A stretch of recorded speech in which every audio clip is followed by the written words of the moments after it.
Seme, kwa nini ulimuua mtoto wangu? Alikukosea nini ambayo inagharimu kifo chake? Watu wanaongea kuhusu mambo ya ufisadi, hata ni wengi kabisa katika nchi hii yetu. Kwa nini mtoto wangu pekee abebe, na ni mtoto wangu mmoja wa kipekee? Sai nimebaki mkono mtupu. Nana atanielekeza katika maisha iliyobakia? Mtoto wangu nimemsomesha kwa taabu katika kaunti ya Kilifi kwa kazi ya Kware, nikijinyima kwa ajili ya mtoto wangu kusoma. Alipohitimu nilikuwa nina matumaini, ndiposa nikatoka huko nikirudi Nyanza nikae nyumbani, kwa sababu mtoto amefika mahali pa kunishika mkono. Sasa leo hii umenivunja mkono, umeniua. Kwa nini uniue?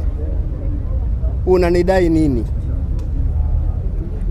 Amekuibia nini?